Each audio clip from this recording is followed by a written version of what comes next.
भारत जैसा देश यदि तेजी से प्रगति करना चाहता है तो उसके लिए ट्रांसपोर्ट संबंधी बुनियादी सुविधाएं बहुत जरूरी हैं। समाज को आपस में जोड़ने और आर्थिक समृद्धि के लिए एक सघन और कार्यकुशल ट्रांसपोर्ट नेटवर्क चाहिए। 21वीं सदी में भारत एक ग्लोबल लीडर के तौर पर उभर रहा है और अपनी प्रगति को रफ्तार देने के लिए ये अपना रहा है सूचना और संचार प्रौद्योगिकी यानी इंफॉर्मेशन और कम्युनिकेशन टेक्नोलॉजीज को, ताकि विकास से जुड़े अपने लक्ष्य हासिल कर सकें। आईसीटी ट्रांसपोर्ट संबंधी सुविधाओं को ज्यादा असरदार और कार्यकुशल बनाकर मुसाफिरों और वाहनों के मालिकों को यात्रा से जुड़ा एक ज्यादा सुखद और तेज रफ्तार अनुभव प्रदान कर रहा है।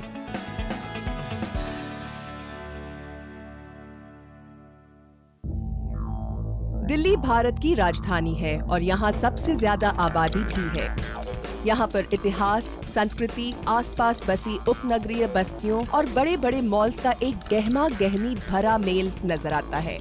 ये तेजी से एक वर्ल्ड सिटी के तौर पर उभर रहा है। ये शहर बुनियादी सुविधाओं के विकास और गुणवत्तापूर्ण जीवन का मेल करने की प्रजोर कोशिश कर रहा है। 2.5 करोड़ से ज्यादा वाली इसकी आबादी के लिए एक स्मार्ट ट्रांसपोर्ट सिस्टम की जरूरत थी। 2002 में दिल्ली को इस समस्या का हल दिल्ली मेट्रो की शक्ल में मिला। अलग अलग हिस्सों में बनी दिल्ली मेट्रो आज दुनिया का 12वां सबसे बड़ा मेट्रो सिस्टम है, चाहे बात लंबाई की हो या स्टेशनों की संख्या की। शुरू में इसके नेटवर्क की लंबाई सिर्फ 8.5 किलोमीटर थी, लेकिन आज ये बढ़कर 213 किलोमीटर हो गई है। इस विशाल प्रणाली को बेरोक टोक चलाने के लिए स्मार्ट टेक्नोलॉजीज की जरूरत थी। दिल्ली मेट्रो को ठीक से चलाने के लिए इंफॉर्मेशन और कम्युनिकेशन टेक्नोलॉजी एक बहुत बड़ा रोल निभाती है। मेट्रो के जरिए 20 लाख से भी ज्यादा लोग रोजाना सफर करते हैं, तो ये जरूरी है कि उनकी यात्रा को ज्यादा से ज्यादा सरल बनाया जाए। उनके सफर की शुरुआत होती है टिकट वाले काउंटर से। मेट्रो में single journey radio frequency identification या RFID टोकन का इस्तेमाल किया जाता है। लेकिन ये टोकन काम कैसे करते हैं? टोकन को काउंटर पर चार्ज किया जाता है और दूरी के हिसाब से किराया कैलकुलेट होता है। RFID चीजों के साथ जुड़े टैग्स को खुद ब खुद पहचानने और ट्रैक करने के लिए इलेक्ट्रोमैग्नेटिक फील्ड्स का इस्तेमाल करता है। इस केस में टोकन टैग्स के अंदर इलेक्ट्रॉनिक तरीके से स्टोर की गई सूचना होती है, जैसे कि इसे कितने किराए से चार्ज किया गया है।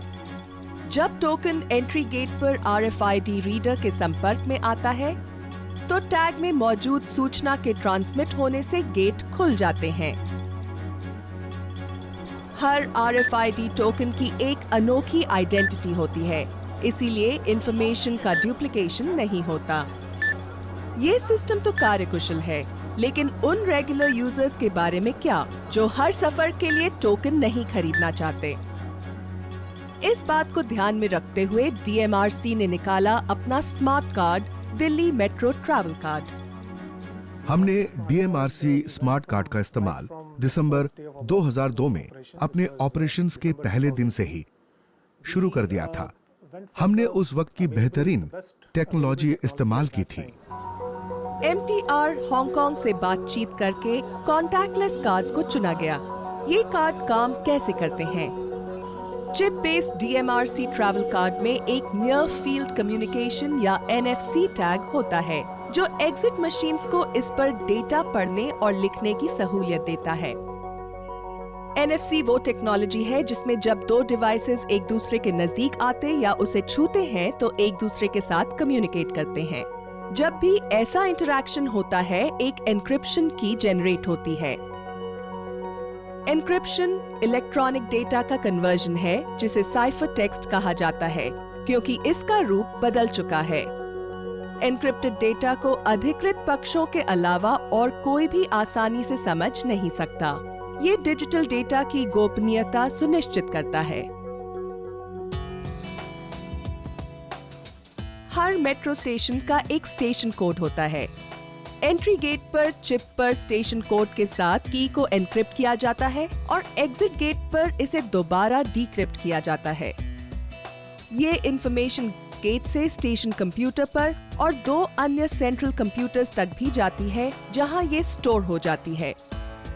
कॉन्टैक्टलेस कार्ड होने की वजह से यूजर्स को इसे अपने वॉलेट से बाहर निकालना नहीं पड़ता, जिससे ट्रांजैक्शन टाइम घटता है। इससे टोकन खरीदने के लिए कतार में खड़े लोगों की संख्या भी घटती है। स्मार्ट कार्ड क्योंकि एक स्टोर्ड वैल्यूड कार्ड है, तो आप ऐसे किसी स्मार्ट कार्ड में पैसा भी स्टोर करके रख सकते हैं। इसका मतलब ये है कि हमारी टिकट विंडो पर आपको बार बार नहीं आना पड़ेगा। कार्ड्स को ऑनलाइन, टिकट काउंटर पर और टीवीएम्स या टिकट वेंडिंग मशीन्स के जरिए भी रिचार्ज किया जा सकता है। डीएमआरसी ट्रैवल कार्ड्स की उम्र नॉन चिप बेस्ड कार्ड्स के मुकाबले ज्यादा है। एनएफसी चिप रीराइटेबल होती है। इसमें आमतौर पर 1 लाख बार एनकोडिंग और डिकोडिंग की जा सकती है। तो अगर मेट्रो का कोई आम यूजर दिन में करीब 4 बार अपने कार्ड को पंच करता है, तो भी वो इसे 95 साल से ज्यादा तक इस्तेमाल कर सकता है, यानी अपने पूरी उम्र से भी ज्यादा। इन फायदों के होने की वजह से ही दिल्ली मेट्रो के 70% यात्री ट्रैवल कार्ड का इस्तेमाल करते हैं।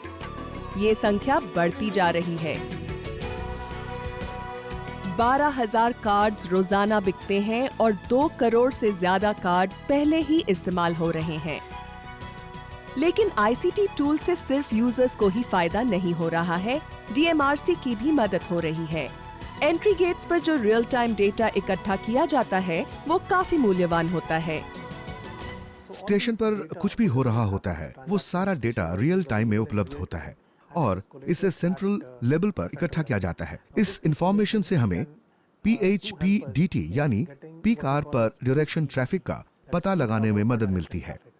तो किसी खास लाइन पर सफर करने वाले मुसाफिरों की संख्या के आधार पर हम ऑफ पीक और पीक आवर्स में अतिरिक्त ट्रेन चला या हटा पाते हैं। सुबह और शाम को जो लोग दफ्तर जाते और लौटते हैं, तो जब रेलों की फ्रीक्वेंसी बढ़ जाती है तो उन्हें बड़ी राहत मिलती है। आईसीटी सही ट्रेन में आपकी जगह बुक करने में आपकी मदद करती है। ये इस बात को भी सुनिश्चित करती है कि अपनी ट्रेन के लिए आपको प्लेटफॉर्म पर कम से कम इंतजार करना पड़े।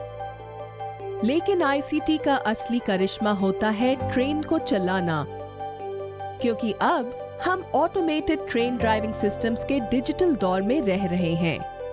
ये दौर है ऑटोमेटिक ट्रेन सुपरविजन या ATS का, जिसमें कंप्यूटर खुद रूट सेट करते हैं और ट्रेन शेड्यूल्स डिजाइन करते हैं। ATS लगातार ट्रेन की पोजीशन पर नजर रखता है और यही ATS इंतजार करते मुसाफिरों को ये भी बताता है कि अगली ट्रेन कब आ रही है। ऐसा होता है online passenger information display system के जरिए।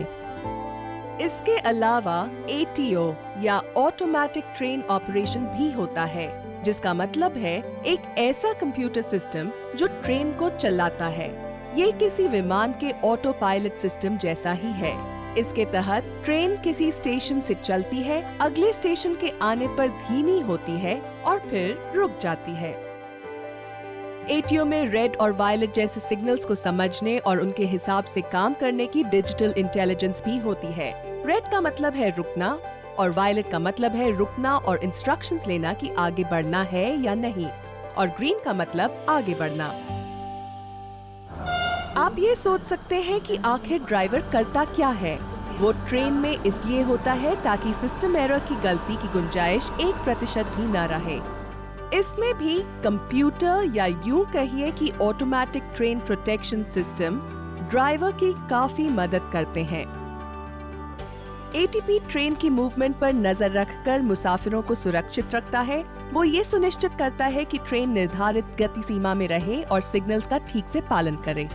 अगर ट्रेन निर्धारित गति से आगे निकल जाती है तो सिस्टम ड्राइवर को वार्निंग भेजकर रफ्तार घटाने को कहता है। अगर ड्राइवर कोई जवाब नहीं देता तो सिस्टम खुद ही हरकत में आकर ब्रेक लगाता है, जिससे डिरेलमेंट या टक्कर टल जाती है। लेकिन रफ्तार को नियंत्रित रखना ही हादसों को रोकने का इकलौता तरीका नहीं है। वजह ये कि ट्रेनें जमीन पर चलने वाले किसी भी दूसरे वाहन से एकदम अलग तरह की होती है। कार, बस और ट्रक छोटे होते हैं और अधिकतम 80 से 100 किलोमीटर प्रति घंटा की रफ्तार पर चलते हैं। इसलिए उन्हें कुछ ही सेकंड में रोक पाना आसान होता है। लेकिन ट्रेनों में अक्सर 4 से 8 कोचेज होते हैं और इसकी रफ्तार 135 किलोमीटर प्रति घंटा तक पहुंच सकती है। उसे रोकने में 10 से 20 सेकंड से भी ज्यादा वक्त लग सकता है। इसीलिए 18वीं सदी में सबसे पहले रेलवे कैब सिग्नलिंग का आविष्कार हुआ। हाल ही में आपने देखा होगा कि रेलवे के अधिकारी महत्वपूर्ण रेलवे स्टेशनों पर लाल और हरे झंडे हिलाते नजर आते हैं। वे रेलवे नेटवर्क में एक दूसरे को क्रॉस करती विभिन्न रेलों को सुरक्षित मार्ग देने के लिए ऐसा करते हैं। दिल्ली मेट्रो के लिए यही कैब सिग्नलिंग सिस्टम पूरी तरह ऑटोमेटेड है। हर ट्रेन को ऑटोमेटेड सिग्नल्स भेजे जाते हैं ताकि ये जाना जा सके कि आगे ट्रैक पर क्या कुछ मौजूद है। इससे रेलों के बीच एक सुरक्षित दूरी बनाए रखने और समय रहते उन्हें रोकने या धीमा करने की सहूलियत मिल पाती है। आज आईसीटी ने कैब सिग्नलिंग सिस्टम्स को लगभग पूरी तरह सुरक्षित बना दिया है। आज ATS, ATO और ATP जैसे इंटेलिजेंट सिस्टम्स इस्तेमाल हो रहे हैं और आईसीटी ये सुनिश्चित कर रही है कि आप अपनी मंजिल पर सुरक्षित पहुंचे। ट्रेनों को चलाने और आपात स्थितियों के दौरान टेलीकम्युनिकेशन के लिए optical fibre cable, on train radio, CCTV, centralised clock और पब्लिक एड्रेस सिस्टम से युक्त एक इंटीग्रेटेड सिस्टम इस्तेमाल किया जाता है। चाहे ट्रेन ऑपरेशंस के लिए लेटेस्ट टेलीकम्युनिकेशन नेटवर्क हो या smart ticketing systems, Delhi metro में इन सब का इस्तेमाल हो रहा है। ये दुनिया में दूसरा सबसे लोकप्रिय मेट्रो नेटवर्क है और भारत में मास अर्बन ट्रांसपोर्टेशन के क्षेत्र में एक नए युग की शुरुआत करने में इसने बड़ी महत्वपूर्ण भूमिका निभाई है। देश के ट्रांसपोर्ट नेटवर्क को सुधारने से भारत की अर्थव्यवस्था पर भी कई प्रभाव पड़ते हैं। इससे गरीबों को स्कूलों, अस्पतालों और व्यवसाय वाली जगहों तक बेहतर पहुंच हासिल हो सकेगी और साथ ही नौकरियां और तरक्की करने के मौके भी मिलेंगे। मेट्रो के जरिए दिल्ली एक ग्लोबल स्मार्ट सिटी बनने की तरफ अग्रसर है। मेट्रो ने 28 लाख से ज्यादा यात्रियों को रोजाना आराम से सफर करने में मदद की है। लेकिन अगर आपको एक शहर से दूसरे शहर का सफर करना हो तो आइए दक्षिण भारत चलते हैं और देखते हैं कि कैसे बैंगलोर के कुछ युवा शहर के अंदर बस की यात्रा का चेहरा बदल रहे हैं। भारत की सिलिकॉन वैली बैंगलोर में आपका स्वागत है। ये कर्नाटक की राजधानी है और देश की नॉलेज कैपिटल। ये शहर भारत का एक प्रमुख स्टार्टअप हब भी है। तो हैरानी नहीं कि बैंगलोर के काम करने वाले 3 दोस्तों ने भारत के पहले ऑनलाइन बस टिकटिंग प्लेटफॉर्म की शुरुआत कर दी। एक दशक से कुछ समय पहले फणींद्र सामा ने अचानक दिवाली पर घर जाने की सोची। वो इस प्लेटफॉर्म के सह संस्थापकों में से एक हैं। लेकिन त्योहार की वजह से ट्रैवल एजेंट के पास उनके पहुंचने से कुछ ही मिनट पहले सारे बस टिकट बिक गए। तब उन्होंने सोचा कि क्यों न बस में यात्रा करने वालों को ऑनलाइन टिकट बुक करने की सुविधा दिलाई जाए। फिर 2005 में रेड बस की शुरुआत हुई। लेकिन कैसे रेड बस ने बस टिकटिंग के काम को आसान बनाया? कोई यूजर www.redbus.in पर जाकर अपने स्थान, अपने गंतव्य स्थान और यात्रा की तारीख को लॉक कर सकता है और फिर उसे बहुत से ऑपरेटरों की एक लिस्ट मिलती है जो उस दिन उस रूट पर ऑपरेट कर रहे होते हैं। अब यूजर किसी भी ऑपरेटर में से चुन सकता है। यात्री के बारे में बुनियादी विवरण भरा जाता है। ये काम होने पर वो अपने डेबिट या क्रेडिट कार्ड से भुगतान कर सकता है। रेड बस ने सिर्फ ऑनलाइन टिकटिंग प्रोसेस को ही मुमकिन नहीं बनाया, बल्कि इसने तो उन्हें अपनी सीट चुनने और यात्रियों के रिव्यू के आधार पर फैसले लेने की सुविधा भी मुहैया कराई। इससे बस ऑपरेटरों के लिए भी हालात बहुत बदल गए। बस ऑपरेटर को अचानक बहुत सारे यात्री मिल गए। अगर आप कोई ऐसी सर्विस चलाते हैं जो अच्छी हो, साफ सुथरी हो, समय पर चलती हो और ग्राहक के अनुकूल हो, तो फिर वो जरूर आपको अच्छी रेटिंग्स देगा। अगर किसी छोटे ऑपरेटर के पास कुछ बसें भी हो, तो भी वो बड़े ऑपरेटर से मुकाबला कर सकता है। तो इस तरह मुकाबला टक्कर का हो जाता है। ऐसे में किसी भी नए ऑपरेटर को अपने कामकाज की अच्छाई के आधार पर बड़े ऑपरेटर से प्रतिस्पर्धा करने का अवसर मिल जाता है। एक दशक पहले भारत में ऐसा कोई सिस्टम नहीं था, लेकिन इस सिस्टम ने न सिर्फ मुसाफिरों बल्कि बस ऑपरेटरों के लिए भी बस यात्रा को बदल कर रख दिया। इससे तो पुराने अंदाज वाली ट्रैवल एजेंसी को भी फायदा हुआ। ये कैसे हुआ, जानेंगे ब्रेक के बाद।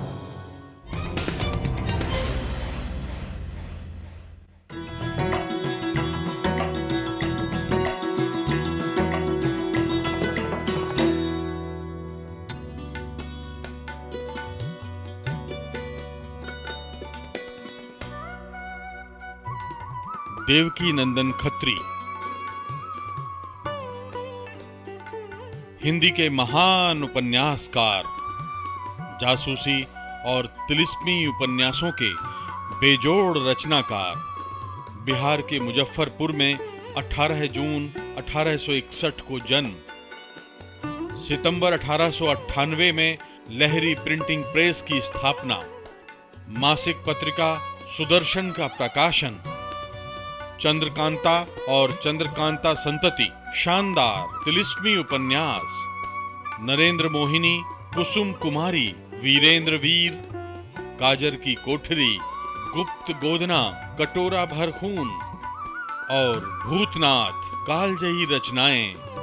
1 अगस्त 1931 को देवकी नंदन खत्री का देहांत हो गया।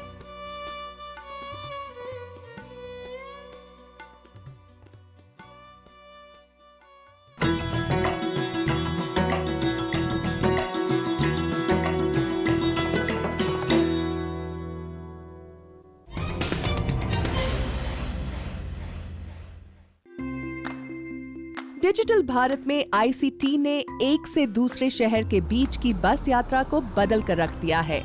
आज ये ट्रैवल इंडस्ट्री से जुड़े सभी हितधारकों को सेवा देता है, चाहे वो यात्री हो, बस ऑपरेटर या ट्रैवल एजेंट। रेड बस अपने एजेंटों को सीट सेलर सॉफ्टवेयर मुहैया कराती है, जिसके जरिए वे बस ऑपरेटर को फोन किए बिना बस सीट बुक कर सकते हैं। रियल टाइम इन्वेंटरी अपडेशन के जरिए वो ऑनलाइन फौरन ही टिकट बुक कर सकता है। लेकिन रियल टाइम में इन्वेंटरी की अपडेटिंग कैसे होती है? रेड बस BOGDS या bus operator global distribution system software इस्तेमाल करती है। इसके जरिए बस ऑपरेटर रियल टाइम में अपनी इन्वेंटरी का प्रबंधन और वितरण कर पाता है। इस तरह आप एजेंट या ग्राहक तुरंत ही रिजर्वेशन करा पाते हैं। इन्वेंटरी फौरन ही अपडेट हो जाती है, जिससे दोहरी बुकिंग का खतरा नहीं रहता। तो आखिर इन मल्टीपल एप्लीकेशंस के पीछे कौन सी टेक्नोलॉजी मौजूद है? हम इस सॉफ्टवेयर को कामयाब बनाने के लिए अलग अलग टेक्नोलॉजी इस्तेमाल करते हैं। हमारे पास डेटाबेस है जो पारंपरिक है, साथ ही बड़े डेटा प्लेटफॉर्म भी है जो NoSQL है। आम ट्रांजैक्शनल सिस्टम के लिए पारंपरिक डेटाबेस इस्तेमाल किए जाते हैं और रिपोर्टिंग के लिए हम NoSQL डेटाबेस प्रयोग में लाते हैं जो काफी हल्के फुल्के होते हैं। हम अपनी सभी एप्लीकेशंस के लिए HTML को यूज करते हैं। बिग डेटा क्या होता है? बिग डेटा शब्द का इस्तेमाल रियल टाइम में एक से दूसरी जगह जाने वाले ढेर से डेटा के लिए किया जाता है, जिसका विश्लेषण, पैटर्न्स की पहचान और फौरन ही फैसले लेने के लिए किया जा सकता है। ट्रांसपोर्टेशन इंडस्ट्री में बिग डेटा एनालिटिक्स के साथ बड़ी संभावनाएं जुड़ी हैं और रेड बस ने उसी का फायदा उठाया है। हजारों यात्रियों, रास्तों और यात्रा से जुड़े ट्रेंड्स पर आधारित डेटा को रेड बस की टीम छांटती और एनालाइज करती है। इसका इस्तेमाल बेहतर सुविधाएं प्रदान करने और सेवाओं को और सुधारने के लिए होता है। आज भारत में रेड बस के पास 1500 से ज्यादा ऑपरेटर और 80,000 रूट मौजूद हैं और ये भारत का चोटी का बस टिकटिंग प्लेटफॉर्म बन गया है। लेकिन इस कामयाबी में किसी और की भी भूमिका रही है। 2011 में राजेश मल्लीपेड्डी और सत्या पद्मानाभम एक बड़ी मुश्किल में फंस गए। ये दोनों ही अक्सर बस से सफर किया करते थे। ये दोनों बस स्टॉप पर इंतजार करते रहते थे और इन्हें ये पता नहीं चल पाता था कि बस कहाँ है और कब पहुँचेगी। तो इन्होंने इस समस्या को हल करने के लिए एक अनूठा ICT समाधान बनाने का फैसला किया। इन्होंने 2011 में एक बस ट्रैकिंग और एनालिटिक्स कंपनी योर बस की स्थापना की। योर बस एक GPS आधारित बस ट्रैकिंग प्लेटफॉर्म है। लेकिन ये बस ट्रैकिंग काम कैसे करती है? बसों में एक छोटा सा GPS उपकरण लगा होता है जो उनकी लोकेशन को रियल टाइम में जानने में मदद करता है। किसी GPS उपकरण में सिर्फ दो चीजें होती हैं, एक है GPS रिसीवर और दूसरी एक सिम कार्ड मॉड्यूल। GPS उपकरण सैटेलाइट से बातचीत करता है और ये उसकी मौजूदा लोकेशन को जान लेता है, लेकिन अब इस डेटा को आगे भी भेजना होता है। तो बस में लगा जीपीएस उपकरण जानता है कि उसकी मौजूदा लोकेशन क्या है, लेकिन अगर हमें जीपीएस से ये सूचना नहीं मिलेगी तो इसका कोई फायदा नहीं है। इसमें एक सिम कार्ड मॉड्यूल होता है जो इस सूचना को हमारे सर्वर तक पहुंचाने के लिए एक 3G या 2G कनेक्शन इस्तेमाल करता है। इस डेटा से मुसाफिरों को कैसे मदद मिलती है? बस ऑपरेटर अलग सॉफ्टवेयर का इस्तेमाल करके यात्री संबंधी सूचनाओं का एक रिकॉर्ड रखता है। एपीआई या एप्लीकेशन प्रोग्राम इंटरफेस का इस्तेमाल करके योर बस यात्री से जुड़ी सूचना तक पहुंच हासिल कर लेती है। लेकिन ये एपीआई क्या है? एपीआई एक सॉफ्टवेयर कोड है जिसके जरिए दो सॉफ्टवेयर प्रोग्राम एक दूसरे से बात कर पाते हैं। इस मामले में योर बस अलग अलग बस ऑपरेटरों से यात्री संबंधी सूचना प्राप्त कर लेती है। जीपीएस उपकरण से भेजे गए डेटा को प्रोसेस किया जाता है और बस के पहुंचने में होने वाली देरी और उसकी रवानगी से जुड़ी सूचना एसएमएस और वेब नोटिफिकेशंस के जरिए मुसाफिरों तक भेजी जाती है। इससे मुसाफिरों को मुख्य फायदा क्या होता है? उन्हें बस स्टॉप पर इंतजार नहीं करना पड़ता और न ही बस की लोकेशन जानने के लिए बस ऑपरेटरों को फोन करना पड़ता है। लेकिन इस उपकरण से सिर्फ यात्रियों को ही फायदा नहीं मिलता, इससे तो बस ऑपरेटरों को भी एक बड़ा लाभ हासिल होता है। अब वे अपनी बसों को रियल टाइम में ट्रैक कर सकते हैं। वो जान सकते हैं कि बस सही रूट पर है या नहीं, वो कितनी देर रुक रही है, वो निर्धारित गति सीमा में है कि नहीं, यानी ऑपरेटर अपनी सभी बसों पर नजर रख सकता है। इस प्रोडक्ट के बढ़िया काम और संभावना को देखते हुए रेड बस ने योर बस को एक्वायर कर लिया ताकि मुसाफिरों को यात्रा का बढ़िया अनुभव हासिल हो। 2013 में रेड बस ने विंडोज, iOS और एंड्रॉइड फोन्स के लिए अपना मोबाइल ऐप लॉन्च कर दिया।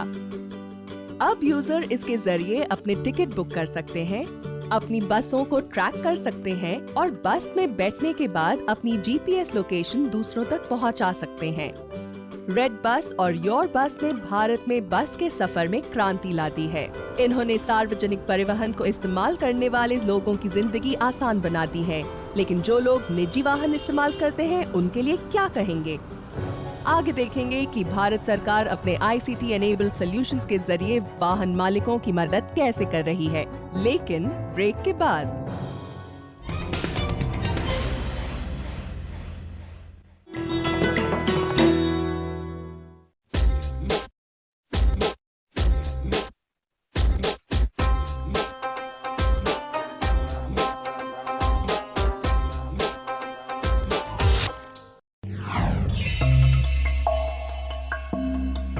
लखनऊ की भूल भुलैया।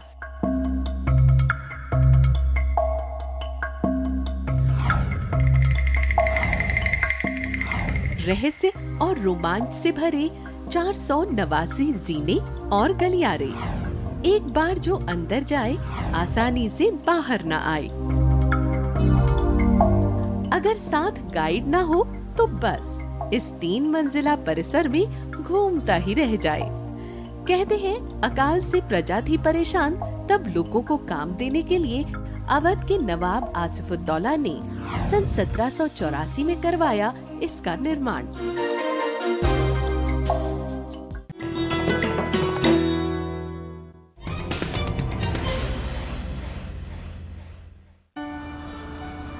जिन लाखों भारतीयों के पास अपने निजी वाहन नहीं है, वे सार्वजनिक परिवहन ही इस्तेमाल करते हैं। लेकिन फिर भी भारत में करीब 20 करोड़ लोगों के पास कमर्शियल और प्राइवेट वाहन हैं। तो ICT सड़क पर उनका सफर कैसे आसान बनाती है? पिछले कुछ दशक में हुई तेज प्रगति के बावजूद ट्रांसपोर्ट सेक्टर अब भी कई समस्याओं से घिरा है, जिसकी वजह है खस्ता हाल बुनियादी सुविधाएं। ऐसे में ICT मदद की जरूरत पड़ी। इसके जरिए ऐसी ही कुछ समस्याओं का हल किया जाना था। तो सड़क परिवहन और राजमार्ग मंत्रालय ने नेशनल इंफॉर्मेटिक्स सेंटर या NIC को 2 सॉफ्टवेयर्स के मानकीकरण और उन्हें डिप्लॉय करने का काम सौंपा। वाहन था वाहनों के रजिस्ट्रेशन के लिए और सारथी था ड्राइविंग लाइसेंसेस के लिए। तो ये सॉफ्टवेयर्स आम लोगों की मदद कैसे करते हैं? वाहन एक बेहद लचीला और कॉम्प्रिहेंसिव सॉफ्टवेयर है जो वाहनों के रजिस्ट्रेशन से जुड़ी तमाम गतिविधियों को संभालता है। ये सॉफ्टवेयर रोड ट्रांसपोर्ट ऑफिस या आरटीओ के कंप्यूटराइज होने से जुड़ी प्रक्रियाओं को मुमकिन बनाता है। इससे मिले डेटा से सूचनाओं का एक राष्ट्रीय संग्रह तैयार होता है जिस तक आरटीओ, बैंक, इंश्योरेंस कंपनियां और पुलिस आदि फौरन पहुंच हासिल कर सकते हैं। इस संग्रह में 18 करोड़ वाहनों और 8 करोड़ लाइसेंसों के रिकॉर्ड मौजूद हैं। हमारा मकसद इस पूरे माहौल को पारदर्शी बनाना है, जबकि अभी तक तो ऐसा नहीं है। हमने आरटीओ के इस पूरे मैनुअल काम को एक वेब एनेबल्ड एनवायरनमेंट की शक्ल दी है जो आईसीटी टेक्नोलॉजी पर आधारित है। इसका मतलब ये है कि आरटीओ में पेपर फाइल बनाने के बजाय किसी आवेदक से जुड़ी सूचना वेब के जरिए एक सेंट्रल सर्वर में पहुंचकर डिजिटल फॉर्मेट में स्टोर हो जाती है। वाहनों के मालिक आरटीओ जाकर अपना वाहन पंजीकरण फॉर्म भरते हैं और फीस जमा कराते हैं। आगे का काम सॉफ्टवेयर करता है। वो वाहन के विवरणों की जांच करके रजिस्ट्रेशन को प्रोसेस करता है। ये काम होने के बाद रजिस्ट्रेशन सर्टिफिकेट स्मार्ट कार्ड बनाकर आवेदक के पास भेज दिया जाता है। जहां वाहन गाड़ियों से जुड़े काम करता है, वहीं सारथी ड्राइवरों की सुविधा के लिए है। सारथी के जरिए लोग लर्निंग और ड्राइविंग लाइसेंसेस बनवाने के लिए ऑनलाइन एप्लीकेशन जमा कर सकते हैं। फॉर्म ऑनलाइन भरा जाता है, स्कैन किए गए दस्तावेज अपलोड होते हैं जिसमें फोटोग्राफ और दस्तखत भी शामिल हैं। लिखित टेस्ट भी ऑनलाइन हो जाता है और इसमें पास होने पर ऑनलाइन भुगतान के बाद ड्राइविंग टेस्ट के लिए एक अपॉइंटमेंट दिया जाता है। लोग आरटीओ में लंबी लंबी कतारों में काफी देर तक खड़े रहते थे, लेकिन अब उनका आधा काम ऑनलाइन ही हो जाता है। ये सब काम यहाँ होता है। लोग अपने ड्राइविंग लाइसेंसेस के लिए आवेदन भी कर सकते हैं और मौजूदा लाइसेंसेस पर अतिरिक्त व्हीकल क्लास भी डलवा सकते हैं। आज वाहन और सारथी 4.0 का एक सेंट्रलाइज्ड वेब एनेबल्ड आर्किटेक्चर है और पूरे देश के लिए इसका एक क्लाउड बेस्ड सिंगल डेटाबेस है। पूरी दुनिया में आईसीटी टेक्नोलॉजीज ने ट्रांसपोर्टेशन नेटवर्क्स की गुणवत्ता सुधारने में अहम भूमिका निभाई है। भारत के पास टेक्नोलॉजी से संबंधित जो क्षमताएं हैं, उनके जरिए वो आईसीटी की मदद से अपनी आबादी की बढ़ती मांगों को पूरा कर सकता है। आप हमें अपने सुझाव इस पते पर भेज सकते हैं। विज्ञान प्रसार A50 institutional area, sector 62, Noida 201309। आप हमें मेल भी कर सकते हैं info@vigyanprasar.gov.in।